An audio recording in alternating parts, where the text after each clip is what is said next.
Hey, Pat Rigsby here, and in today's episode, I want to give you a simple framework for marketing and selling. Let's get to it. Welcome to the Fitness Business School podcast, the show for fitness business owners who want to grow their income, increase their impact, and improve their lifestyle. Be sure to listen till the end of this episode because we have a brand new special offer exclusive for listeners. So stay tuned.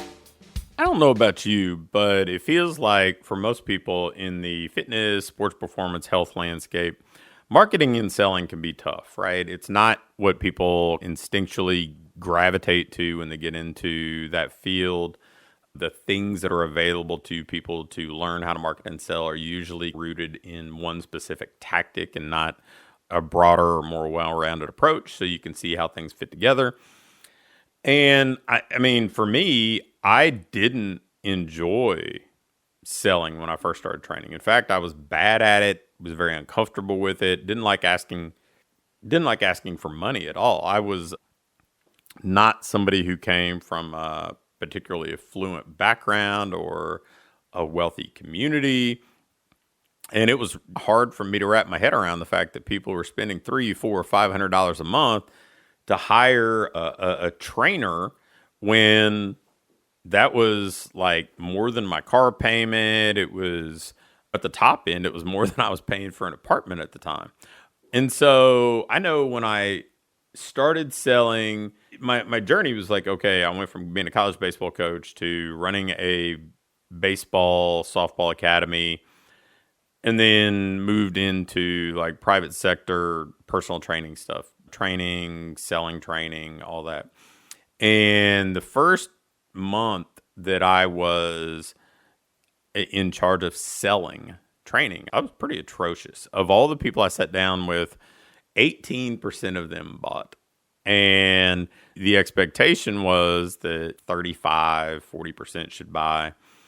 And I'm like, why am I bad at this? I should be better at this. I am more experienced. I am articulate enough. I've recruited. I've done some things that you would think I should be at least middle of the pack. And maybe I was wrong, but that's at least how I thought about it at the time.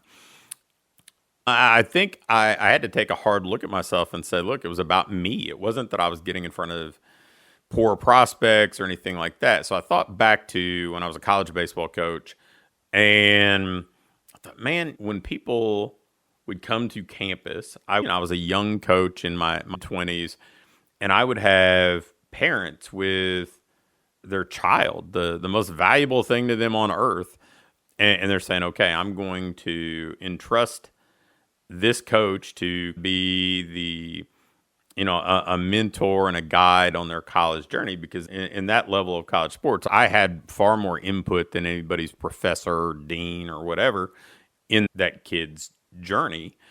And we didn't have any scholarship money my first 4 years as a college coach. And then the last couple of years, we had 1.7 scholarships. So you divide that up over 40 kids, and that ends out maybe paying for like a book. And so it wasn't, I am negotiating with them to get them to invest a lot of money, we're going to invest a lot of money in their kid. It was like, no, hey, this is the best environment for them. This is a place they can grow and develop, and it's going to be great for them athletically, academically, socially, all the stuff that I think parents hope for when they're essentially dropping their kid off at college. And if I could make that sale, knowing that what I was selling, I guess, was maybe not as attractive on the surface as what my competitors were selling, I should be able to make this sale. So that shift in perspective gave me a little bit of confidence. And before long, I was closing sales or getting people to say yes 50-60% of the time. And if you think that percentage is low, I would tell you that the people that talk about closing 90% are just taking orders. They're not actually sitting down in a consultative selling environment with prospects, they're like the person at the drive-thru at Chick-fil-A that they're just waiting on the person to come in with their credit card and their order in hand. 50, 60% historically is pretty awesome for if you're actually dealing with a broad cross-section of prospects.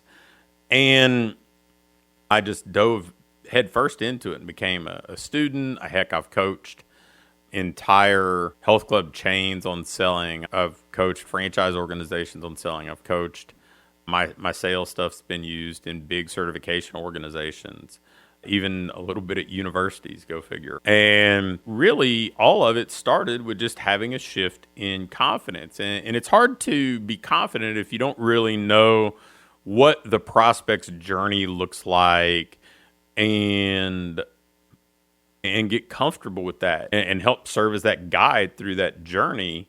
And so you see it as you being a guide, as a partner, not some antagonistic thing. Let me walk you through it step by step. So with marketing really begins with just getting somebody's attention. That's it. What can you do that will gain the person's attention that you want to work with, that you want to coach? Because you have to get their attention, but you also want to get their attention in a way that pre-sells them on giving you their future attention and learning more. And then the next step is maintaining or retaining that attention. And that's harder.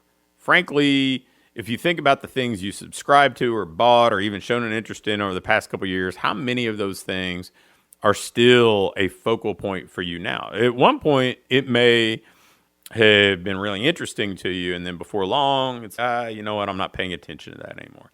So to move someone from prospect to client, you have to maintain their attention from the time they become aware of you till the time they want to buy, which is frankly one of the more challenging things to do in a really saturated market with people vying for that same person's attention. So those are steps 1 and 2. Step 3 is you need to position yourself as an authority. Really, getting somebody to buy is a matter of attention, authority, and timing.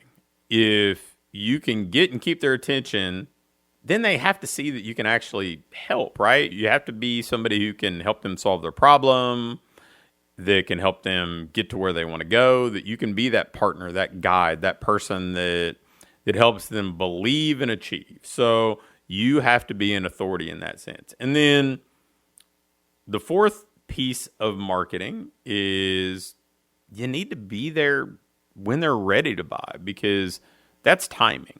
Now, so many people want the consumer, the prospect, to buy on their timeline, but that's not how buying works. And if you look at your own buying journey, you will find that to be true no matter how much you wish it were not when it comes to you being the seller. So your people that you're communicating with, they may be the right person, they may meet all your prerequisites, except they're not ready, then it's not happening. So you need to maintain their attention. You need to be an authority until they're ready. That's what marketing looks like. But everything we get caught up in is tactical, right?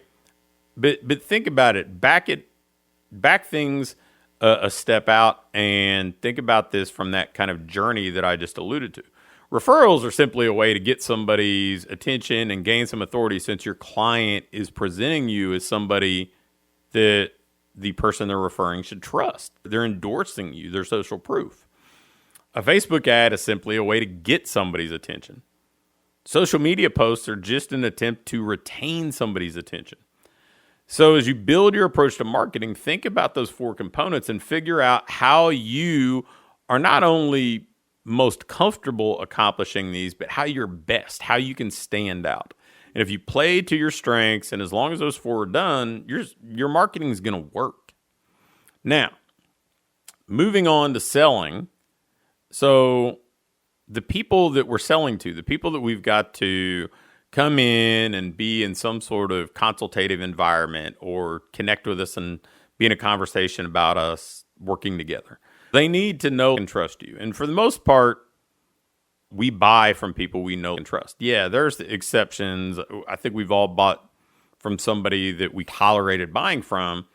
But if you want to convert at the highest possible level and you want to get the right people in, you need to be somebody people know and trust, because This isn't a transaction. These people are walking through your front door, and then hopefully they're sticking around 2 to 4 days a week for a long time. So there has to be some of that know and trust factor in play. And then you need to be able to get people to tell you where they want to go. All too often when somebody struggles with selling, it's because they're trying to impose their beliefs and their wishes and convince somebody of things instead of simply asking them. So one of my favorite things to do is just say, hey, if you joined our program and we're sitting down together a year from now, what would you feel like you would have needed to accomplish or would have had to happen for you to feel like this was an absolute success? Let them tell you, let them paint the picture. It's going to create this kind of future-paced image for them. It's going to give you clarity on what they actually want, what they value. And then it allows you to ask the follow-up question, and this is the third piece of the sales process, is you guys collectively have to determine what they think needs to happen to get there. Now, notice what I didn't say you think. You may be the expert, but right now we're trying to discern what they think. So once you know where they want to go, and more importantly, they know where they want to go, then ask what they feel has to change or happen to get there. In fact, here's the question that I tend to gravitate to. Okay, for you to enjoy the success that you just talked about and achieve those goals, what do you think has to change or happen for you to get there? Let them sell themselves on the need to change. Let them tell you what they believe they're looking for to move forward, because it's way easier for people to convince themselves.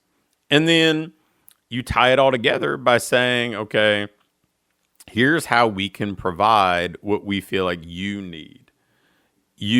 So if somebody tells you where they want to go and they tell you what they feel like needs to happen, then you talk about how your programs meet those needs, how it empowers that kind of change and helps them get from where they are to where they want to be.